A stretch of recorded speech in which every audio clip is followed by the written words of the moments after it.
Oke, 3, 2, 1, go. Capek. Ini pasien ini banyak banget, lembur. Pasien berikutnya. Woi, mari sini. Maaf, Buruan. saya Mbah. Bentar, Mbah Terawang dulu ya, Mbah Terawang. Kayaknya kamu nih ada urusan sama jodoh nih kayaknya nih. Bener kagak nih? Sumonggo Mbah, iya Mbah. Gini Mbah, saya sudah ketemu jodoh saya. Lah, udah ketemu jodoh, apa yang tanya sama Mbah? Mbah kan ini urusan nyari-nyariin jodoh. Buat orang-orang yang sulit yang jodoh ini, sulit ketemu jodoh. Kenapa tanya sama Mbah kalau udah ketemu? Wah, ini salah dukun jangan-jangan ini. Nah itu Mbah, ini udah ketemu. Penampilannya cakep banget Mbah. Tapi Kamu pasti masih ragu ya? iya Mbah, gimana saya tahu dia jodoh saya? rumit buat Mbah juga. Tapi gini, Mbah tanya sedikit ya. Itu sudah selera kamu belum nih? Kayaknya iya Mbah. Insting saya bilang ini cocok buat saya. Tapi kok sekarang saya ragu. Oh, jadi sebenarnya udah selera ya? Bentar. Kamu udah intip? Udah Mbah. Waktu pertama ketemu aja udah saya buka dikit. Tapi kan malu Mbah. Kalau saya buka semuanya di depan banyak orang, saya bawa pulang ke rumah aja. Terus saya buka semuanya. Wah ini, udah dibuka semuanya lah. Terus gimana? Mbak jadi ganti ini logatnya gara-gara denger cerita kamu. Nah itu dia semakin kesini kok rasanya semakin membosenin Mbah. Mana mahal banget lagi Mbah. Kayaknya kali ini insting saya salah deh. Kayaknya bukan jodoh saya. Buat Mbah aja ya. Bener ya, buat Mbah ya. Tapi ini gratis kan ya? Nih Mbah ambil aja deh ya.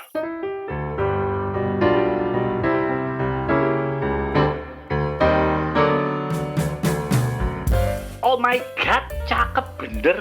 Selera Mbah ini ya. Steven yang kayak gini nih kok ya. Kok kamu nggak suka ya, Fen ya? Sayang kamu, Fen. Kok kayak gini ditinggalin toh? Woi. Cut. Apa? Guys, ini kepo buku. Kita lagi ngomongin buku. Kenapa jadi kayak cerita Eni Ero gini, woi? Tapi ini kita lagi ngomongin buku Mas. Otak lu tuh ini Ero. Ini ngomongin buku.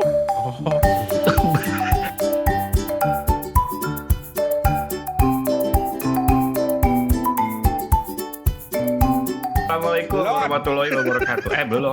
Ya udah. Belum rekam ya? Lu makanya jadi dukun tuh jangan kayak cabul-cabul gitu. Apa sih? Udah. Oh, belum rek. Udah. Ayo Mbah.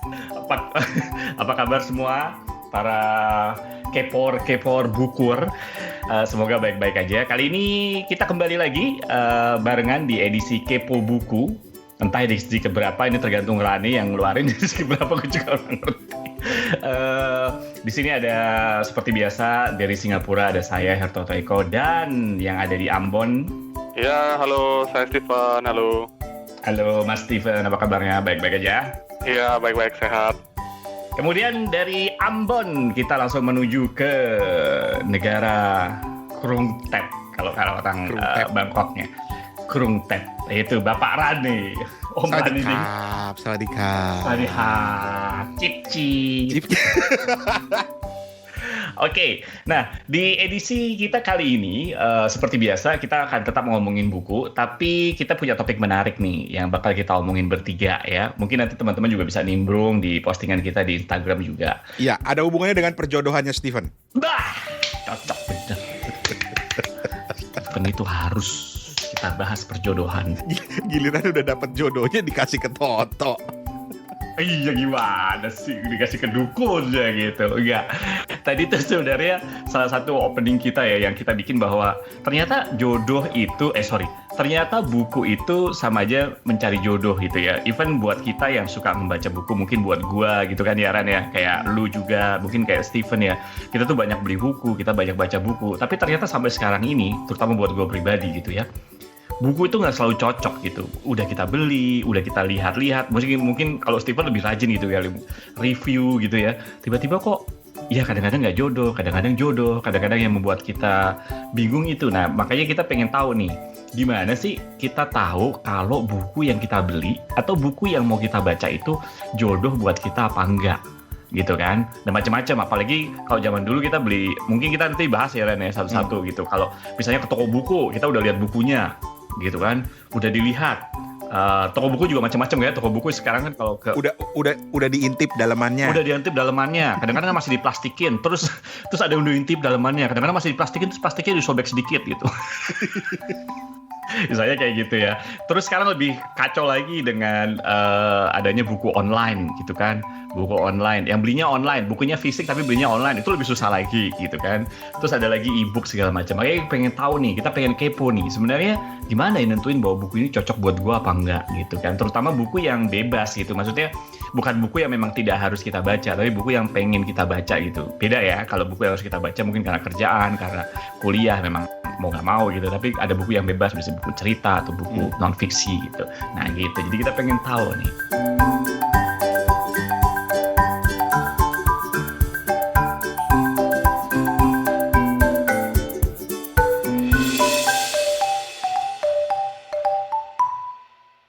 Oke, dari mana dulu ya? Mungkin gue tanya dari dewanya buku nih menurut gue nih. Fen, mungkin contoh kasus dulu ya. Beli buku di kasus aku ini kebanyakan harus lihat Instagram dulu gitu ya. Kira-kira penerbit ini mau rilis buku apa nih, biar bisa siap-siap, bisa antisipasi gitu kan. Tapi kalau misalnya case-nya di toko buku, itu biasanya aku tuh milih sesuai minat aja dulu. Lalu baca bagian belakangnya tuh, bagian sampul promosi. Jika sampul promosinya tuh bagus, istilahnya menarik, aku bakal bisa beli lah gitu. Gue sebenarnya punya contoh kasus yang bagian belakang itu kena banget di gue, tapi ntar ya sebentar ya Ren ya. Mungkin ke Ren. Ren, kalau lu gimana Ren? Kalau gue tuh punya kebiasaan yang agak-agak aneh sih, nggak tahu ini tergantung penafsiran sih, tapi gue itu ya standar lah ya, lihat pasti yang menarik perhatian gue pertama itu sampulnya, terus gue balik gitu kan ya, terus kalau bisa dibuka ya gue buka dikit, intip dalamannya gitu kan ya, terutama daftar isinya gitu, terus gue random buka, terus ambil satu paragraf gue baca gitu. Tapi setelah itu ada ritual lain, yaitu gue endapin dulu, gue pegang dulu nih buku gitu, terus gue keliling-keliling dulu gitu. Ujung-ujungnya kadang-kadang itu buku gue balikin ke rak gitu. Jadi kita ngomong yang beli di toko buku ya? Di toko buku banyak faktornya. Faktor gue punya faktor harga pasti. Kemudian faktor bahwa gue suka merasa bersalah karena ada masih banyak buku yang belum gue baca. Atau satu hal yang paling penting buat gue adalah gue itu nggak mau sembarangan memasukkan apapun ke dalam otak gue. Jadi gue akan mikir dulu, ini penting nggak ya buat otak gue? Gitu. Seriously? Iya, seriously. Karena buat gue tuh ngelihat ini ada manfaatnya nggak ya buat gue? Karena apapun yang gue baca itu pasti nanti akan berpengaruh sama gue. Jadi apa gue rela nih masukin ini ke dalam otak gue nih? Jadi jadi si Rani itu kalau ngomong otak ya, settingan otaknya Rani itu udah masih settingan pabrik. Masih factory setting. Masih factory setting gitu. Tapi bener ya. Tapi apa yang dilakukan Steven itu sebenarnya juga gue lakukan. Sama kayak Roran. Jadi kita tuh punya kebiasaan sama sebenarnya bertiga ya. Selalu kalau misalnya buku ya, kita ngomong yang beli di toko buku ya. Bedanya adalah mungkin gue komentari sedikit ya. Kalau Steven itu karena mungkin anak zaman now gitu kan ya, millennials gitu ya. Dia udah lihat dari Instagram. Sementara gue sampai sekarang walaupun gue pakai Instagram, jarang banget gue ngeliat Instagram gue dulu gitu. Jadi mudah ya maksud gue, walaupun informasi buku juga dapat dari Instagram, tapi nggak seintens kalau gue misalnya justru nyari ke websitenya Amazon atau apa gitu ya. Tapi itu different story. Tapi kalau ngomong fisik, gue sama sebenarnya sama Steven, selalu melihat dan kombinasi sama lo sampul gitu kan ya. Terus kalau masih di plastik ya gue lihat belakangnya. Nah untuk yang kasus belakang ini, gue paling kesel kalau yang di belakangnya itu intisarinya kecil, yang ada malah testimonial. Gue sebel sama yang kayak gitu. Pernah kan lo lihat belakang buku, udah bukunya di plastik gitu ya. Belakangnya tuh cuma summary dikit, buku ini apa gitu. Kan gue pengen tahu ya, gue udah di plastik, gue mungkin nggak niat. Oke lah, gue juga menghargai toko bukunya gitu kan, misalnya kayak gitu kan. Terus belakangnya, buku ini bagus, layak dibaca. Tapi testimonial gitu, gue ngapain gue baca kayak beginian gitu. Gue tahu sih memang untuk marketing juga sih, gue percaya bahwa buku kalau di endorse banyak juga begitu. Tapi gue sih jujur aja walaupun tokohnya terkenal apa, kadang-kadang gue nggak percaya sih buat endorsean gitu. Kalau misalnya lu temenan gue sama gue, lu orang terkenal, emang lu sekritis-kritis lu bakal nge-endorse yang jelek apa? Kadang-kadang kan enggak gitu kan. Dengerin. Apa? Kasih ide buat penerbit nih. Apaan? Justru testimonial tuh jangan orang terkenal, tapi host kepo buku yang lu pasang di situ testimonial. Bener. Kalau jelek kita bilang jelek, kalau bagus kita bilang bagus. Urusan lu mau pasang apa enggak. Dan ada satu lagi yang gue gak ini. Lu tapi jangan lu bilang itu fetish gue ya. Kadang-kadang gue cium dulu lo kertasnya. Jadi gue cium dulu kertasnya, baunya enak nih kayaknya nih. Gitu. Jadi tadi di drama Mbak Dukun tadi harusnya dikasih wanginya juga tuh. Betul. Nah, karena Toto udah membuka diri soal fetishnya, gue juga sebetulnya punya. Gue tadi masih menahan diri cerita ritual gue. Tau nggak ritual gue tuh apa sebenarnya? Itu buku gue tempel di kepala gue, Tok. Lu tempel di kepala lu maksudnya? Jadi buku itu setelah gue lihat segala macem sambil jalan tuh buku tuh gue tempel di kepala gue. Ini cocok nggak ya buku sama gue nih buku gitu? Sambil mikir gitu. Seolah-olah bilang, nanya ke diri gue sendiri, ini cocok nggak ya buat gue nih buku gitu. Tapi kayak bener-bener ritual yang bener-bener gue tempel di kepala gitu. Ya mungkin juga ya. Jadi kalau lo ketemu gue di toko buku dan gue Tempel. ketemu gue di toko buku ngeliat gue lagi gitu, itu udah di tahap gue udah hampir membeli tuh. 99%. 99%. Walaupun nantinya setelah dibeli, nah itu seperti cerita Mbah Dukun tadi itu di awal tadi. Setelah dibeli belum tentu cocok juga. Betul. Jadi lucu juga ya. Pernah Ini aku ada cerita juga. Kemarin tuh kan baru beli ini bukunya Gabriel Garcia Marquez yang judulnya Tukang Cukur Presiden. Oke. Lalu aku ternyata menemukan sumber bukunya ini dari bukunya Marquez yang baru terbit 2019, The Scandal of Century. Nah, ternyata kalau aku sendiri merasa kurang nyaman dengan kualitas dengan catatan tulisannya gitu. Dalam artian mungkin aku akan lebih mendapat manfaat, lebih bagus aku baca langsung versi aslinya gitu. Tapi itu karena aku nggak tahu kan ini sebenarnya kumpulan tulisan jurnalistik beliau ini diambil dari mana sih gitu. Itu salah satu problem buat aku. Lo bilang tadi aslinya tuh maksudnya ini buku terjemahan ya? Iya betul. Oke. Tapi gue malah jadi penasaran pengen tahu nih. Lu tuh termasuk yang punya planning gak sih kalau mau beli buku? Kalau gue nggak tahu, Toto ntar juga cerita. Kalau gue masuk aja ke toko buku gitu loh. Bahkan bisa dibilang jarang banget gue ke toko buku karena niat mencari buku sesuatu. Jadi benar-benar seperti istilahnya Toto, insting gue yang main gitu loh. Karena untungnya gue bukan orang yang berduit gitu, yang bukan berduit maksudnya bukan orang yang sanggup bermewah-mewah sekali beli buku 10 gitu, enggak gitu. Jadi gue benar-benar harus perhitungan. Mau beli buku ini, gue harus perhitungan dari segi biayanya, apalagi di toko-toko buku besar kayak di Kinokuniya ya, Toven. Jadi itu benar-benar gue mengandalkan insting bahwa hari ini gue mau beli 1 atau 2 dan gue benar-benar harus worth it belinya gitu loh. Jadi lu nggak planning dulu? Nggak planning sama sekali. Kalau lu gimana, Van? Kalau aku sendiri memang di satu sisi tuh lihat kira-kira nih penulis ini lagi keluarin buku baru nih, kayaknya layak untuk dikoleksi, layak untuk dibaca. Tapi sebenarnya aku belakangan ini nih sebenarnya lebih ke ini pengumpul buku gitu. Jadi kira-kira ini masih menjadi minat aku kumpulin gitu. Ini mungkin masih dalam radar bacaan aku kumpulin gitu. Anjir. Jadi berarti kita tuh bertiga tuh sekarang udah towards Sudoku nih kayak ini. Sudoku beneran. Nah, justru karena Sudoku itu gue sering merasa bersalah kalau masuk ke toko buku dan beli. Udah 3-4 buku gue pegang di tangan gitu. Itu udah mewah banget loh kalau gue bisa beli 3-4 buku sekali datang ke Kinokuniya. Terus gue di depan kasir sambil ngantri tuh akan mikir, anjir ini pasti nambah daftar Sudoku gue aja nih, gak ada yang gue baca nih. Jadi benar juga ya, kita tuh ngediskusin ini mau kita angkat topik tuh sebenarnya kita juga kontemplasi ya, apakah ini tuh topik ini sudah relevan ketimbang misalnya beberapa tahun lalu ketika kita masih ada keterbatasan budget gitu kan ya Ran ya, di mana jodoh buku itu kayaknya benar-benar menyakitkan. Gitu kan. Bener gak? Apa ya zaman mahasiswa dulu kan, jodoh buku tuh benar-benar menyakitkan. Udah ngumpulin, kelihatannya bagus, pengarangnya juga misalnya kayak gitu kan. Tiba-tiba pas ya kayak begini, aduh ngumpulin duit lagi lama. Tapi sekarang itu cenderung udah cuek gitu kan. Mungkin secara budget mungkin kita lebih mapan, Steven juga lebih mapan, gue lebih mapan. Itu pun walaupun kita masih tetap ada ini gitu ya. Jadi akhirnya ketika tadi Steven bilang apakah ada seperti itu, gue kadang-kadang ragu, ada nggak ya? Kadang-kadang gini Ran, akhirnya tuh kita beli buku ya. Kalau gue beli buku kadang-kadang pun gue nggak menghabiskan, gue tuh akhirnya punya excuse begini nih.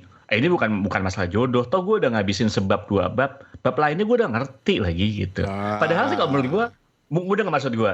Jadi antara kita kontemplasi kan akhirnya, apakah ini masalah jodoh, apakah ini cuma masalah lu males, kadang-kadang kan gitu kan.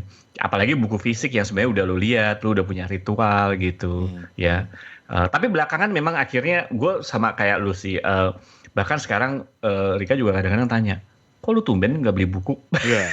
Berapa kali setiap minggu gue ke toko buku, kok lu kagak ngusung buku? Ya gue merasa bahwa enggak lah, gue bilang kayak gitu. Kadang-kadang gue mau ngetatin lagi. Bukan berarti kita akhirnya kurang membeli buku sih kalau menurut gue, tapi karena ya udah daripada sundoku gitu kan. Terus gue pengen ngetatin lagi. Jadi buku tuh jodoh apa enggak gitu kan?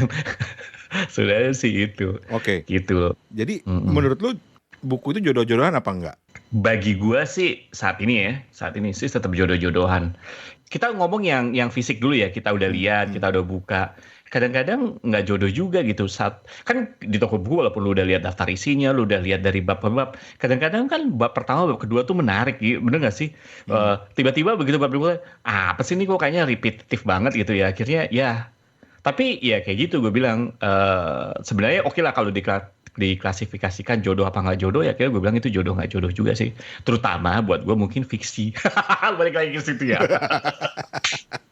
Fiksi lagi. Kalau lu gimana, Evan? Gue tuh pengen banget tahu dari Steven tuh, karena Steven tuh bisa dibilang orang yang ya hidupnya dengan gila buku baca gitu ya.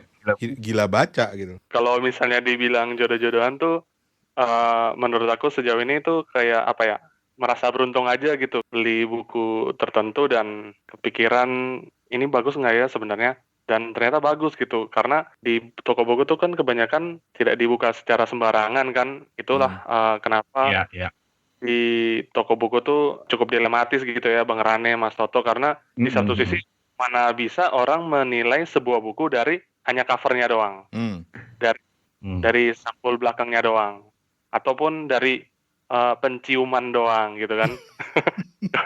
Kalau misalnya ada celah-celah dikit. Nah, kalau dibuka jadinya kelihatan lebih lusuh ataupun nggak jadi barang yang bagus lagi ibaratnya gitu kan. Tapi ketika dibuka kita bisa lihat sampelnya, dan menurut aku kata pengantar bukan daftar isi itu yang paling penting, karena kerangka bukunya tuh langsung bisa kita secara outlayer ya, bisa sekejap kita bisa tahu gitu, ini kita butuhin enggak. That's it. Tapi kalau gue tangkap ya, nggak tahu Rani punya persepsi yang sama nggak. Kalau gue tangkap dari Steven tuh kayaknya nggak pernah ada masalah dengan jodoh buku ya. Yang gue tangkap justru dia malah ada buku itu lebih melebihi ekspektasinya. Bener gak sih, Van? Kayak lu, kalau lu buku tuh pada dasarnya lu standar lu udah senang-senang aja baca buku gitu. Maksudnya apapun bukunya. Yang akhirnya lu bilang bahwa buku ini justru melebihi ekspektasi gua. Kayaknya lebih ibarat dapat durian runtuh, dapat lotre gitu. Kalau yang gua tangkap dari lu, bener gak sih? Kalau gua tangkap dari penjelasan lu barusan. Kurang lebih seperti itu, tapi yang aku akan share ke sini adalah selain kalau penerbit itu akan menerbitkan buku-buku yang bagus, dalam hal ini aku percaya dengan kurasi penerbit seorang penerbit gitu. Tapi di sisi yang lain ada yang namanya kan ulasan di Goodreads. Nah, itu sangat-sangat membantu banget. Jadi lebih yakin aja gitu. Kalau enggak akan menunda membeli buku tersebut gitu.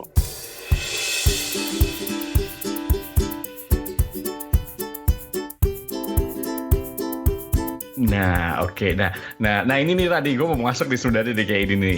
Steven tuh kan awal-awal kita rekaman dulu dia selalu bilang starnya berapa, bintangnya berapa, reviewnya. Jadi kalau gue lihat Steven itu pembaca review banget gitu kan, yang menentukan beli tidaknya atau baca buku tidaknya ya, Fen, ya kalau gue tangkap gitu. Iya. Kalau lu sendiri gimana, Ran? Review buku tuh penting nggak buat lu?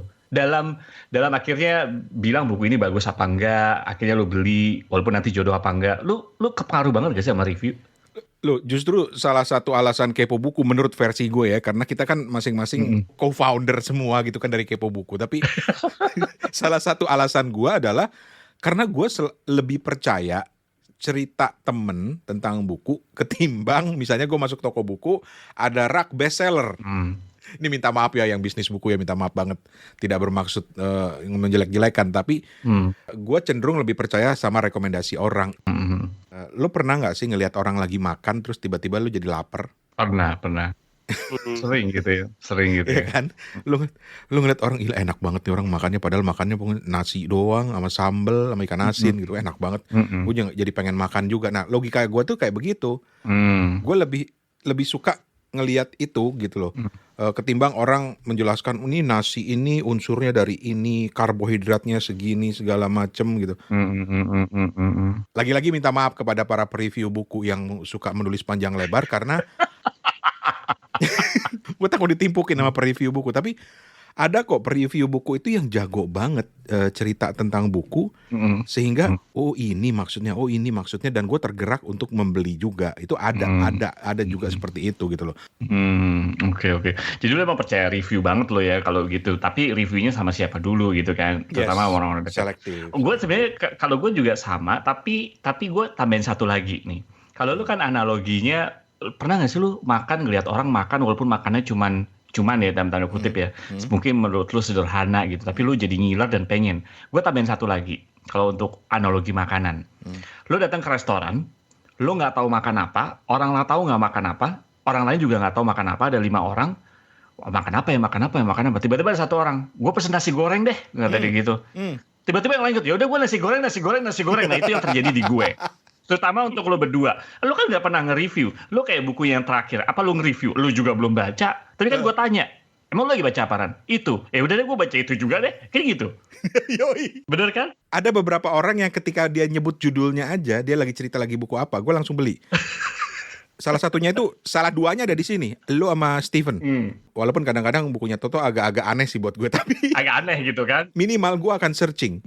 Terus ada siapa? Hesti itu juga salah satunya. Hesti itu kalau di Goodreads dia cerita bukunya itu pasti gue cari. Karena dia pembaca yang intens kan. Dia level pembaca yang gue pengen banget bisa sampai level pembaca kayak Hesti yang benar-benar intens gitu. Itu pasti gue cari. Jadi ada yang model-model gitu yang benar-benar gue nasi goreng deh, gue langsung pesan nasi goreng juga. Nah gitu kan logikanya. Dan ada satu kebiasaan gue yang gak tahu kenapa ya, gak tahu di lu berdua Fen atau Rani ya. Kalau gue review itu gue cenderung oke lah, lu review yang agak lengkapan dikit itu, walaupun gue gak kenal orangnya tapi gue baca lah ya. Misalnya apalagi ada bintang 4, bintang 5 gitu. Tapi ada satu hal sebenarnya kadang-kadang, apalagi di Amazon atau mana, gue cari yang bintang 1. Ini buku kan bagus nih, misalnya anggaplah ratingnya 4,5 gitu ya. Terus tiba-tiba ada beberapa orang rating 1. Nih kenapa nih orang rating 1? Justru gue baca.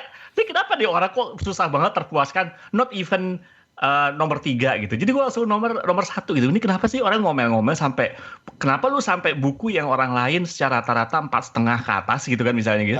Tiba-tiba ada satu bilang 1 bintang, terus dia ngomel-ngomel gitu. Biasanya itu kalau gue baca dan gue cengir sendiri. Ini orang lucu juga. Nah itu kadang-kadang.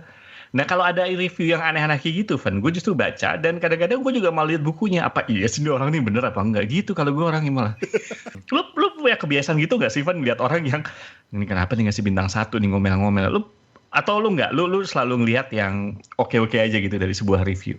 Aku melihat yang dari rating 4 sampai pun rating yang jelek ya, tapi secara keseluruhan aku akan baca satu persatu kira-kira pendapat orang ini nih apa sih gitu. Tapi aku akan menambahin ceritanya Bang Rane tadi gitu. Kalau Bang Rane kan bilang salah satu kelengkapan review di Goodreads kan harus lihat orangnya. Nah, kasus aku terakhir ini, aku kan lagi mau baca bukunya ini, Kisah Sosiologi, Pemikiran yang Mengubah Dunia dan Relasi Manusia. Nah, di satu sisi tuh kayaknya tuh sosiologi tuh menarik banget ya. Bukunya siapa tuh? Bukunya itu dari Kevin Nobel Kurniawan Oke. dari buku Obor. Nah, apakah ini buku yang berat untuk dibaca oleh orang awam, pembaca mula sosiologi gitu buat aku. Dan yang membuat akhirnya aku beli buku ini tuh adalah ada satu orang di Goodreads yang bilang, entah itu bintangnya berapa, 3 atau 4, kayaknya 3. Dia bilang buku ini ditulis dengan bahasa yang biasa, bahasa yang sehari-hari lah gitu. Jadi udah otomatis beli. Dan memang ternyata si Kevin ini membuat sosiologi menjadi lebih lunak untuk dicerna oleh pembaca mula gitu. Tapi dia menyarankan untuk ketika even kita tahu pemikiran-pemikiran sosiologi dari Emil Durkheim sampai Foucault, ya lo harus baca buku teori yang lebih advance lagi gitu. Wah, jadi Oke. kita balik ke pertanyaan awal dari Kepo Buku dari episode hari ini ya. Oke. Apakah menurut lu buku itu jodoh-jodohan apa enggak?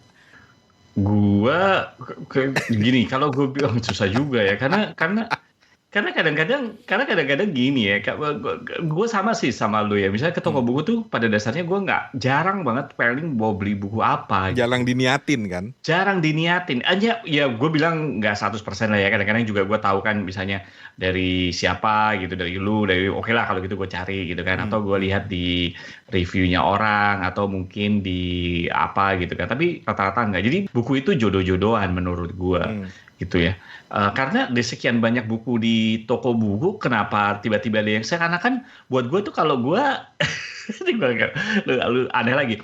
Kalau gue ke toko buku tuh seakan-akan semua buku tuh manggil-manggil gue, tau gak sih lo? So artis banget gue ya. Toto. Iya gitu kan. Terus kenapa dia yang gue pegang gitu kan? Jadi sebenarnya kalau lihat buku tuh kan banyak banget gitu kan faktornya gitu ya. Misalnya kayak covernya nih menarik apa enggak gitu. Dan cover menarik itu kalau lu tanya sama gue gitu ya, mungkin nanti gitu, cover menarik itu kayak apa sih? Lu apakah yang ada gambarnya? Enggak selalu gitu. Apakah yang tulisannya aja gitu, warnanya? Enggak selalu. Pokoknya somehow catching aja gitu buat gue. Nih apa sih gitu kan?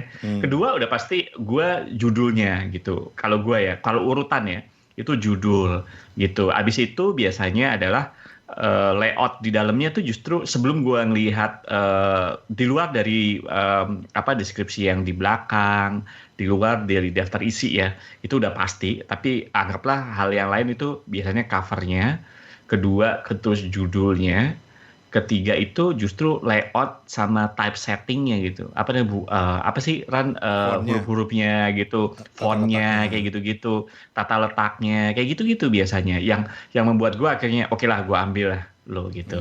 Jadi lebih ke apa ya? Lebih ke arah fisik ya gue ya. Kamu orangnya mainan fisik kamu. Iya kan kalau dipikir. Tapi kalau lu tanya gimana lu ngejelasin bahwa buku itu menurut lu layoutnya yang bagus, juga nggak bisa jelasin juga gue ya insting sih kalau gue bilang. Insting kan, kembali kepada insting kan. Bener-bener ketika ingat nggak kita ngobrol di WhatsApp bahwa insting itu akhirnya ujung-ujungnya adalah memang jodoh-jodohan banget gitu. Sama lu nyari jodoh dalam dunia nyata, catat Van. Dalam dunia nyata gitu. Ketika lu melihat seseorang, insting lu pasti akan bermain gitu loh. Ini kayaknya cocok sama gue nih. Bahwa data-data judul buku segala macam itu kan adalah data penunjang gitu. Tetap insting lu nanti akan semakin memperkuat insting lu bahwa oke, ini cocok sama gue gitu ya. Lu termasuk yang percaya itu gak sih? Gue sih percaya ya, karena gini, mungkin ketika awal-awal gue dulu ketika suka baca buku mungkin, tapi susah ya, kapan gue mulai susah banget nih, akan sampai kita ke SD, pada dasarnya kita suka baca buku. Tapi menurut gue gini, insting itu pada dasarnya kan sebenarnya apa ya, kalau menurut gue ya tacit knowledge gitu ya. Sebenarnya lu tuh udah sekian belas puluh tahun gitu kalau buat gue gitu membaca buku, bergaul dengan buku, akhirnya lu tahu kan bahwa somehow tuh otak lu udah mengkalkulasi itu semua gitu. Lu nemuin buku jelek, buku bagus, akhirnya lu tahu sendiri gitu. Itu yang menurut gue disebut insting sih. firasat ya kalau orang bilang ya, apa sih, ya Naluri. intuisi lah, Insting, intuisi lah, intuisi ya. intuition kan. Jadi apakah itu ilmiah? Ya ilmiah, cuman masalah kalkulasinya udah dalam otak lo gitu dan udah nyampur ke, menurut gue Stephen juga, menurut gue juga kayak gitu. Gimana lo, Van? Kayaknya belum se-advance itu ya, tapi aku cukup percaya dengan ini, dengan apa yang akan aku beli nanti itu akan sesuai dengan minat aku yang sekarang ini, sama siapa pengarangnya, siapa penerbitnya. That's all kayaknya. Mungkin gini lah, lupakan daftar isi gitu kan, lupakan daftar isi sama lupakan yang sampul belakang, karena menurut gue, lu dan Rani sama lah ya ngelihat ini lah ya. Nah, kalau lu, apa yang menyebabkan ketika lu di toko buku lu akhirnya ngambil buku itu di luar daftar isi, di luar yang belakang? Tadi sebut gue, kalau gue lebih Jadi sebenarnya ini perjumpaan pertama gitu ya. Perjumpaan pertama akhirnya, apa yang mendorong lu kira-kira mengambil buku itu? Gitu kali ya, Toh ya? Iya. Karena gini, Van, kenapa gue coba ngilangin daftar isi sama deskripsi yang di belakang? Karena itu cenderung logik kita gitu, logis kita gitu kan. Logis dong lo lihat daftar isi gitu. Nah sekarang gue mau sesuai dengan, kan jodoh nih, kan berhubungan dengan feeling di luar logik kan. Logik kita udah bahas lah ya. Nah sekarang kalau lu ngomong cover, ngomong harga, ngomong tebal tipis, ngomong apalagi Van, typesetting kayak gue gitu kan, layout. Nah, lo faktor apa Van yang menyebabkan lu akhirnya mengambil sebuah buku itu? Apa ya? Susah ya? Iya, mungkin sesederhana kayak ini, covernya lucu gitu. Oke, cover berarti ya, cover ya. Oke. Soalnya waktu itu pernah kejadian di bukunya Mbak Reti Oktania. Karena no clue, ini buku apa sih? Ternyata sampulnya lucu gitu buat aku, dan ternyata isinya tuh wisdom anak kecil yang somehow relate sama orang dewasa juga gitu. Tapi aku akan mencoba bertanya ke Mas Toto sebentar ini. Kalau misalnya pun sampul, judul, dan layout, kan di WA kemarin tuh Mas Toto sampai bilang ada tuh mitos-mitos sampul gitu yang tulisannya banyak tuh pasti bagus apa gimana gitu. Aku juga nggak ngerti. Tapi lo bisa berbagi nggak? Mungkin dari sekian tahun ini gimana sih? Supaya pendengar kita tahu gitu. Dari sekian tahun ini, gue kemarin kan kita ngobrol di WA dan akhirnya gue ngeliat lagi tuh buku-buku yang gue suka gitu. Makanya gue tadi bilang tuh, Ven, tadi barusan, ternyata ya sampul buku itu buat gue nggak ada yang jejak buat gue. Nggak gimana ya, nggak ada sesuatu yang membuat gue tuh akhirnya ngambil gitu. Yang menarik aja pada saat itu gitu. Tapi gue bisa tahu bahwa ada beberapa yang nggak gue lihat sama sekali dari sampul. Misalnya, buat gue faktor sampul yang mencantumkan bestseller, New York Times bestseller, menurut gue itu nggak ngaruh buat gue ya. Seriusan, gue nggak ngaruh buat gue. Atau the author of New York bestseller apa gitu, buat gue nggak ngaruh. Jadi Van, kalau lu nanya sama gue apa yang menyebabkan lu ngambil, nggak tahu juga, karena dari banyak buku-buku gue gitu, banyak sampulnya juga ya nggak ada benang merah gitu. Jadi kalau lu merasa jadi mungkin lu kecewa ya kalau gue bilang kayak gitu ya. Jadi ya cuma sekedar ini aja. Jadi kalau ibaratnya jodoh gitu ya nggak jelas apakah lu suka yang begini atau yang begitu gitu. Tapi yang gue tahu pasti kalau gue lihat ya, dan gue kemarin mikir gitu, yang ada tulisannya bestseller gitu biasanya bukan berarti gue nggak ngambil, tapi nggak ngaruh buat gue. Lu mau bestseller kayak, mau pengarang baru kayak, mau siapa kayak, gue kagak peduli gitu. Yang penting gue ambil aja gitu. Udah nggak maksud gue Evan ya? Kan ada tuh kadang-kadang bukan bestseller, buat gue nggak ngaruh loh, seriusan nggak ngaruh. Ini mungkin tergantung kepada pengalaman sih ya. Kalau saat tadi Stephen bilang ya gue belum sampai ke level itu, ya mungkin suatu saat akan sampai.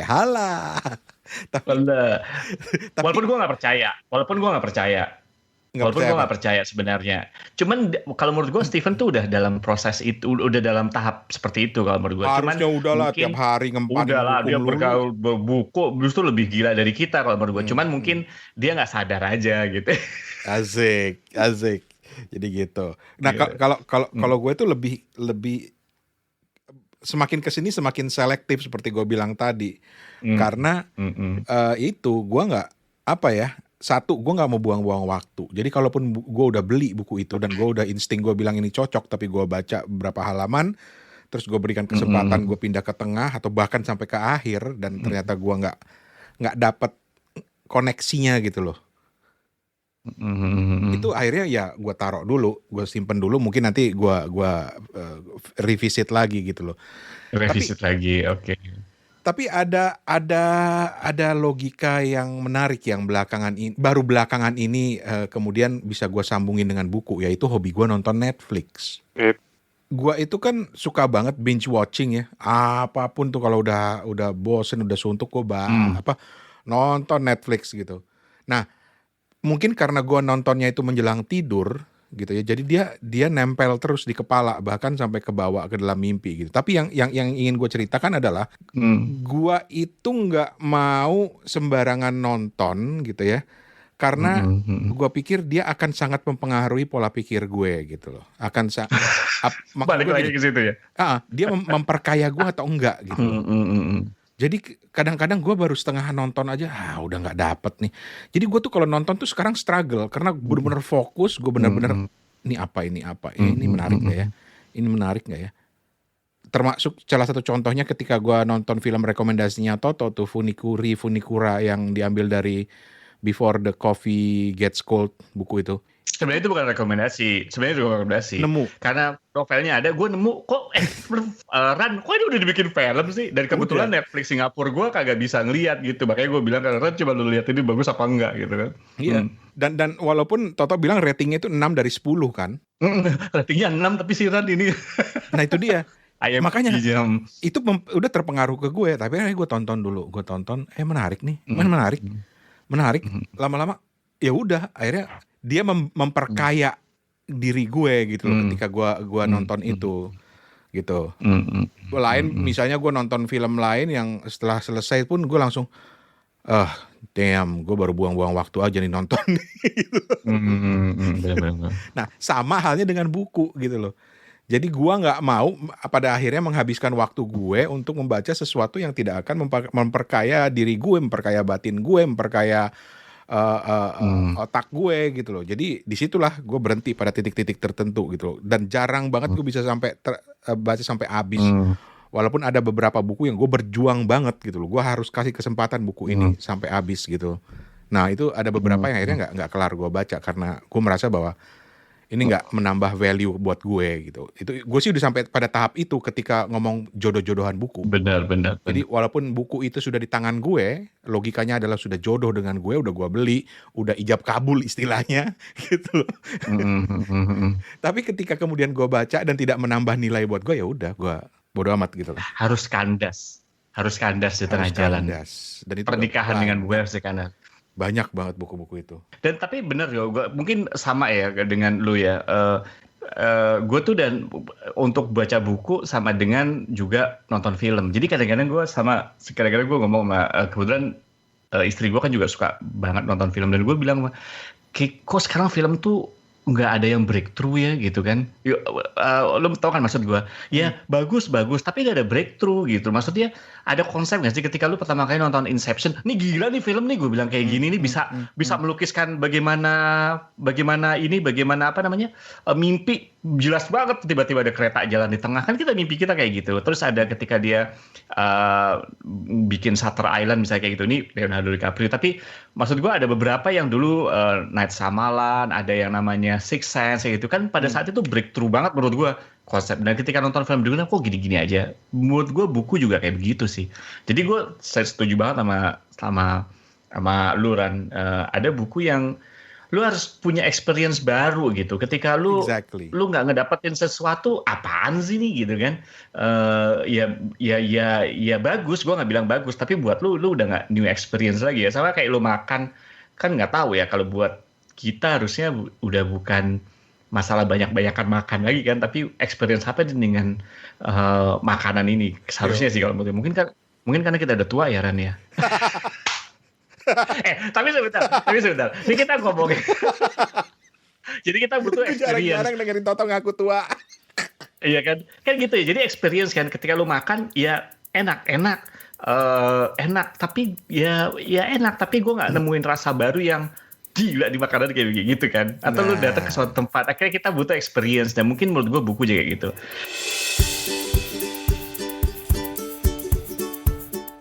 Nah, tapi tadi kan kita ngomongin cover, judul, ukuran buku. Nah, ini kita ngomong jodoh nggak jodoh kan ya, atau akhirnya harus kandas tengah jalan. Tapi ada nggak yang bikin lu patah hati? Buat gue ada satu faktor yang kadang-kadang bikin gue patah hati sama buku. Patah hati lo ya? Apa tuh? Harga. Jadi ini pengalaman ya. Gue tahu nanti mungkin Stephen bisa cerita lu bisa. Jadi beli buku bagus, udah gue buka gitu kan di toko buku Terus aduh, kelihatannya keren banget nih, full gitu ya informasinya. Kayaknya gue kayaknya bagus nih buku. Begitu gue lihat anjir harganya.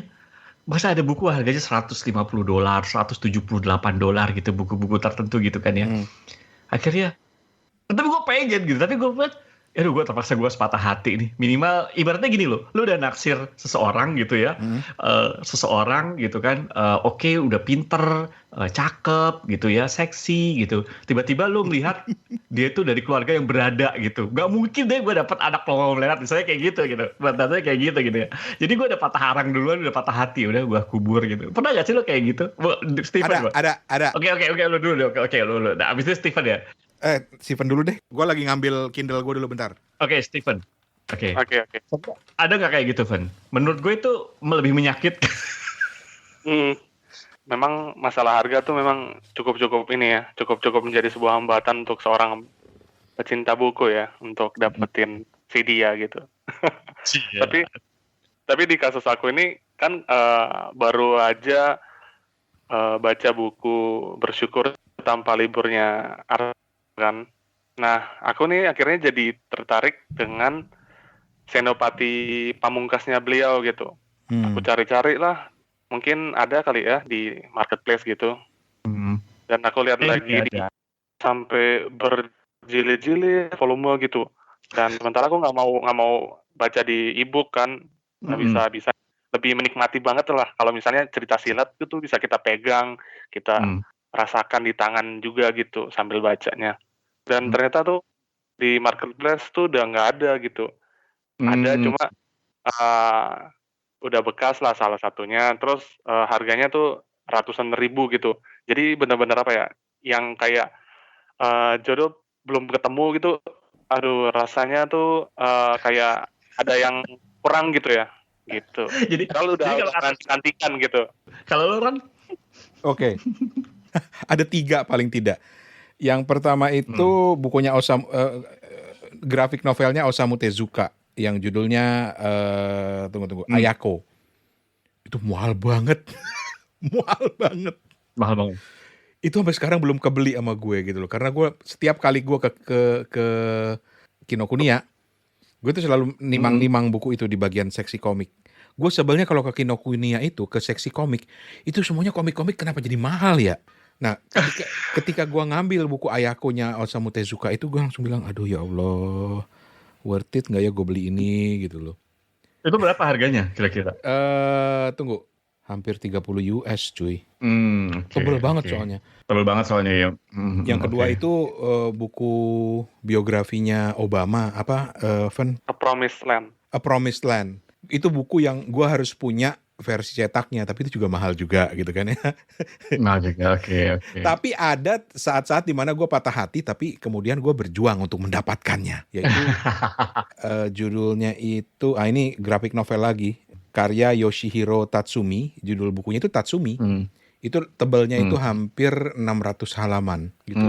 Itu buat nimpuk maling tuh pingsan beneran tuh. Nah itu karena dulu waktu gue tinggal di Jepang, gue kalau pulang kantor tuh gue lewatin Tower Records. Dan Tower Records itu di lantai 7 ada jualan komik, ada jualan toko buku. Jadi gue tuh sering sekali, nggak setiap hari sih, tapi sering sekali menyempatkan ke situ cuma untuk ngelihat masih ada nggak ya? Oh masih ada. Gitu.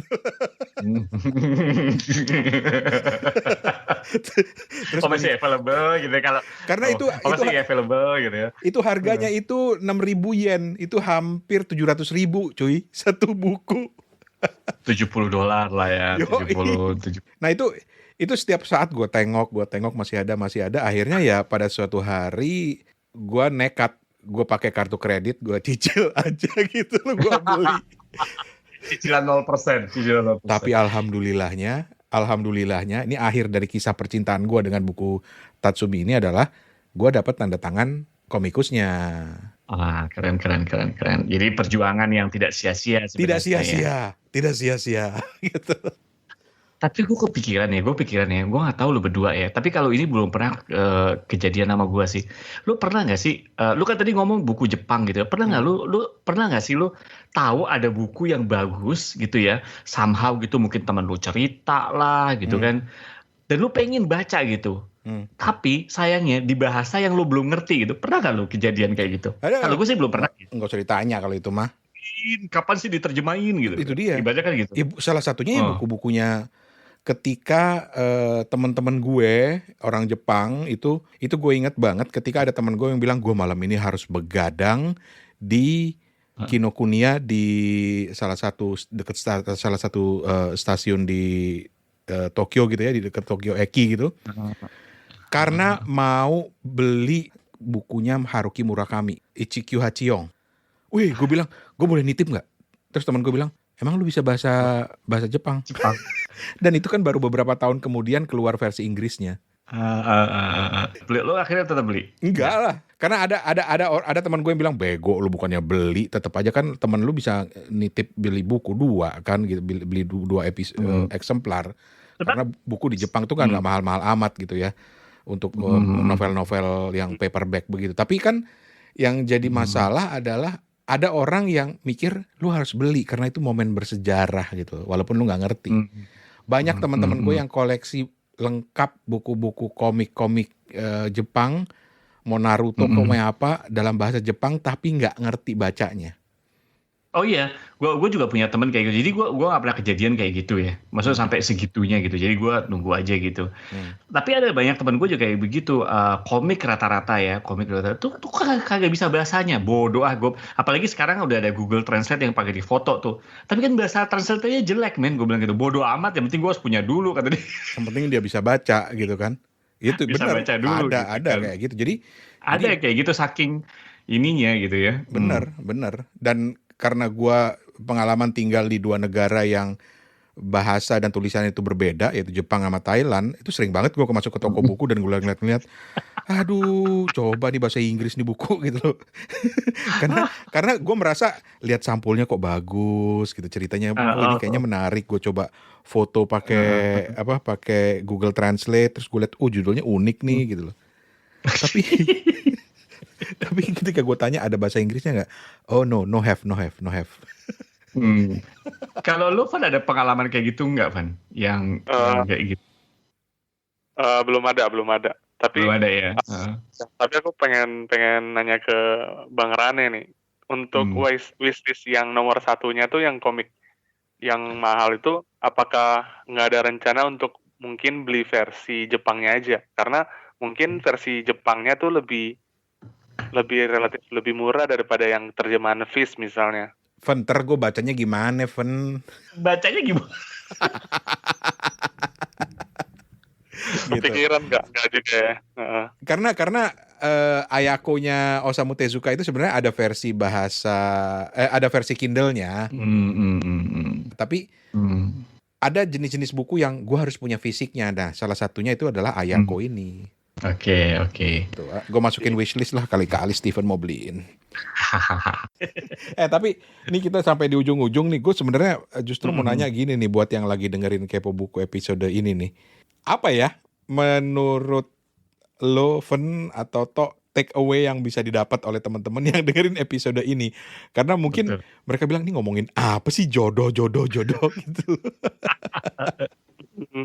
Mungkin apa yang Mas Toto sama Bang Rane cari jodoh itu tuh udah cukup terbuka untuk teman-teman dengar untuk tahu. Tapi yang pengen aku kembalikan lagi ke teman-teman pendengar dan Mas Toto dan Bang Rane, kalau normal aja kalau misalnya kita do not finish gitu di sebuah bacaan yang kita beli gitu.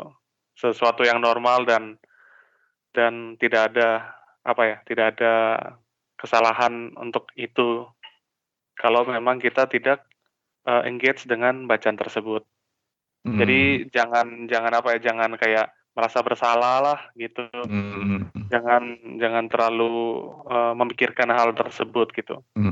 Ya bahasa wise-nya begini kali Ivan, gue setuju. Bahasa wise-nya adalah itu bagian dari kehidupan, celah. Oh iya. Oke. Baik dari kehidupan membaca buku gitu, bahwa ada buku yang memang bisa kita habiskan gitu kan sampai akhir gitu. Ada buku yang ya sudah sorry ya bye bye for now gitu.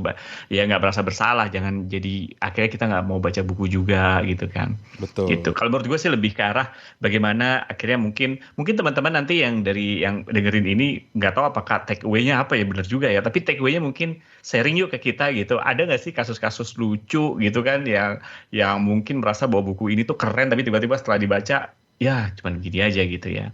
Atau apa sih mungkin yang kedua mungkin apa sih yang membuat teman-teman merasa bahwa sebagai pembeli atau sebagai calon pembaca itu menjadi well informed gitu bahwa bukunya itu ini buat gue banget bukunya gitu kan. Jadi berguna banget dan gue akan stay sampai akhir tulisannya gitu misalnya akhir bukunya gitu. Gitu aja sih kalau menurut gue. Mungkin bisa sharing juga gitu ya. Iya. Kalau buat gue sih take away yang terpenting adalah bahwa gue setuju banget sama kata-kata Toto ketika dia pertama kali kirim WhatsApp untuk tema buku ini, tema episode ini. Dia bilang, kita ngomongin soal insting yuk gitu. Gue percaya banget bahwa membeli buku itu pun pada akhirnya akan kembali kepada insting kita. Karena lo mau sekaya apapun lo bisa beli buku satu gerobak misalnya gitu ya.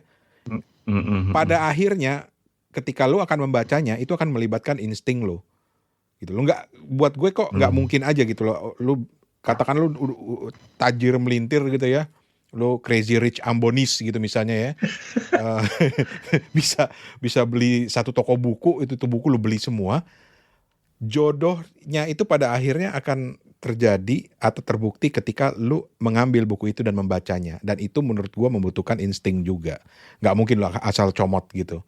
Jadi sebenarnya bukan hanya sekedar proses beli gitu.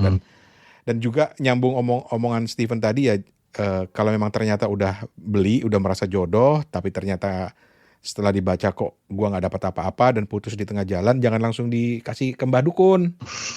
Karena siapa tahu nanti CLBK. Cinta lama bersemi kembali. Betul ya. Siapa tahu. Iya betul. Itu kalau dibahas bisa lama tuh. Karena kita menurut gue juga gue ada kasus banyak kayak gitu ya. Gue tenggal gitu ya. Tiba-tiba pas ada apa. Kayaknya gue pernah punya buku yang kayak gitu. Gue lihat lagi ya gitu kan. Misalnya kayak gitu. Ternyata ada jawabannya di buku itu gitu. Kasih satu contoh buku yang lu CLBK. Ada nggak?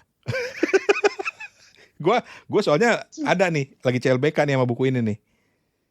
Dan ini nggak enak sebenarnya karena ini dari Steven sih bukunya. Oleh Steven waktu dia ke Bangkok, Raden Mandasya si pencuri daging sapi, Ivan. Yep. Baru sekarang gue tertarik untuk membacanya. Lu kalau nanya gue belum nemu Sen. Mungkin gue nggak kepikiran ya, nggak kepikiran sampai detik ini. Tapi gue rasa sih ada sih. Cuman gue lupa aja apa gitu yang sehingga akhirnya lu baca lagi gitu kan, baca lagi atau karena pikiran lu udah beda gitu ya, mindset lu udah beda, akhirnya merasa ini dulu buku kenapa gue lepeh gitu misalnya gitu. lepeh. Kalau lu ada nggak Van buku yang CLBK Van? Kalau buku yang seperti itu, kasus aku ada buku tetraloginya Pulau Buru. Nah waktu itu beli tapi dianggurin sampai bukunya kuning-kuning gitu kan, nggak terbaca gitu. Tapi setelah mau ada filmnya baru coba deh dilihat gitu. Iya. Oke. Oh, oke.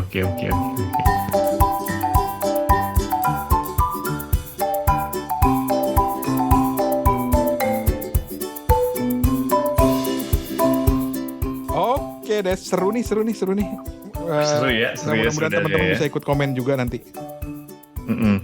Jadi buat teman-teman yang komen lah gitu pengalamannya dengan buku gitu, ada nggak sih buku yang mungkin komen juga terserah ya, kalau mau teman-teman mau komen dua arah juga, buku yang menurut teman-teman biasa aja tapi akhirnya jadi jatuh cinta beneran gitu, terus akhirnya lama gitu ya, tetap honeymoon, bisa juga kan. Atau buku yang jatuh cintanya langsung melonjak tapi habis itu nggak jodoh seperti itu. Silakan aja di sharing gitu, dan bagaimana teman-teman tuh, mungkin tadi cerita ya, gimana sih kalau milih buku gitu yang menurut teman-teman tuh bagus, yang kriterianya tadi kita tadi udah ngomong kan, misalnya kayak covernya lah gitu kan, kayak judul bukunya lah, atau reviewnya lah gitu, atau yang enggak, terserah. Jadi sharing aja ke kita gitu kan, pengalaman membeli buku dan berjodoh dengan buku gitu. Yo, Sharing ya gitu ya. gue cuma berharap semoga semua berjodoh dengan bukunya. Amin gitu. Tapi kalau tidak berjodoh pun itu adalah seperti tadi gue bilang, bagian dari kehidupan para pembaca buku. Iya. Betul. Apa sih? Catat catat. Oke lah ya, kita tutup edisi kali ini. Thank you banget yang udah dengerin Kepo Buku. Ditunggu lagi sharing-sharingnya. Thank you semuanya. Stay safe. Bye-bye. Bye-bye.